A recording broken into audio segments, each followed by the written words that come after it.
That brings it to this thing. This is my friend Jonathan. He actually designed most of this. This is the Hadley 114mm telescope. That's hitting him with one with a better base than the one I threw together. Mine, the screws hit it, so I can't point it straight out. Oops. Oh well, I don't like even using it anyway.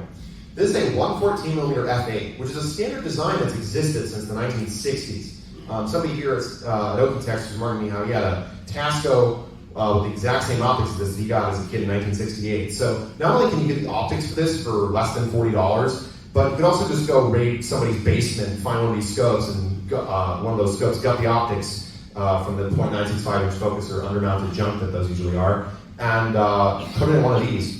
And you don't need power tools to even make the base. Somebody designed a base that you can print that you just use more aluminum or metal or whatever, poles, and then you just screw it to a lazy Susan, which I realize isn't the best, but if you're terrified of power tools or in a college dorm or something, it will provide a mount that you can aim, and that will do.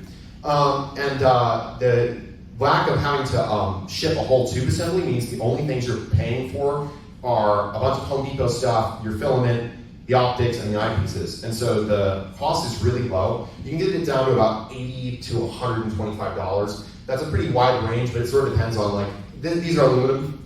I like the aluminum poles. You can use dowels, but you have to be a little careful. You have to like stand there going through dowels at Home Depot, making sure they're straight, which is kind of annoying. And eyepieces too. Like you can get acceptable eyepieces for like $4 or $5 if you buy a pack of 5 of them. Otherwise, it's going to be like 10. So there's that too. Yeah, there's more of this. So there's like something between 500 and 1,000 of these in existence, and this scope has only been available on Thingiverse and printables since June, maybe May. Mine was one of the first ones printed. Actually, I made this one. I don't have a printer.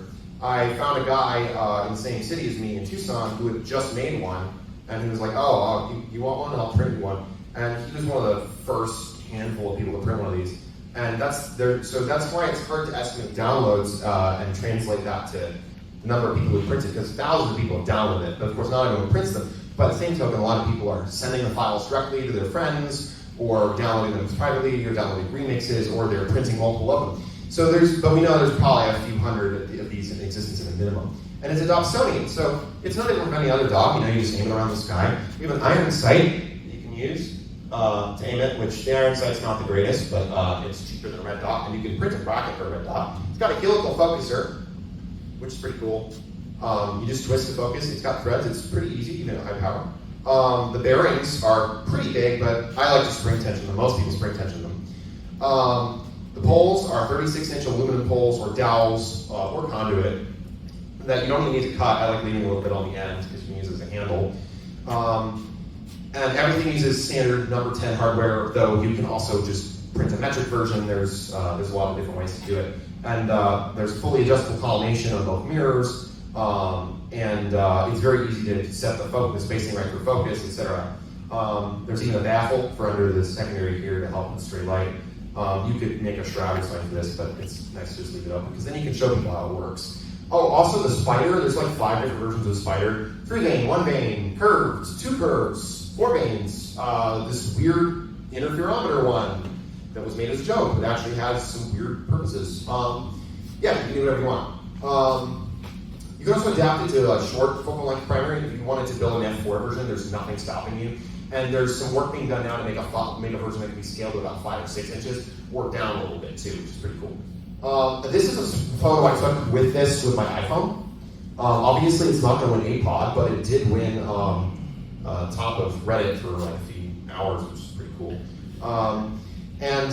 It's really sharp. A 114 f8 is a sphere. These are spheres usually, but they're well past diffraction limited, and they're also extremely, extremely common. So the manufacturers have figured out how to make these pretty consistently good.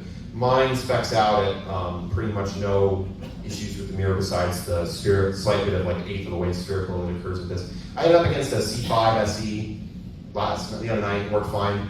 I put it up against ETX 90s and all sorts of good small scopes, even a Takahashi, and it wins as long as the aperture isn't actually bigger than the other scope or much bigger. And of course, again, it's really easy to use. You can carry this with one hand. It's about 10 pounds on the mount. I actually had to put a lead bag to weight it down. But again, it's lightweight, it's grab and go. You could compact this, you can make a base that folds up or something, or make a base where you arrive when you go somewhere and fit it in a suitcase. But there's no tripod to deal with, and it's not a tabletop scope, so you don't have to worry about getting like an IKEA stool that's stable enough, and getting the scope on air, and then walking into it and knocking the scope off. There's something stupid like that would happen. And of course, it's 4.5 inches, so it will do some deep sky. I mean, there are people being conned into buying expensive 4-inch go-to scopes all the time as their first telescope, and those things are less capable and way more expensive. And this is pretty nice. And again, it will be able to scale, and of course, larger sizes you can always build that yourself too. The sort of idea like this is that you might build one of these if you've never owned it, even if you've never owned a telescope before. Which most of the people making these have never had a scope before. You build one of these and then you go, oh wait, maybe telescopes aren't that complicated actually. Maybe it wouldn't be that hard to maybe get a drill and saw, maybe go knock together an 8 or 10 inch. Maybe I could grind my own mirror. And that actually has happened with quite a few of the people who are making these, which is really exciting. Somebody I know actually, the guy who printed this for me has made a full go-to version that works pretty well. With the motors and stuff, you're also going into the price range of just building a bigger scope, but it'll be scalable eventually, which is pretty cool. And these are some of my living room, and an undermounted 114 as a comparison in the background.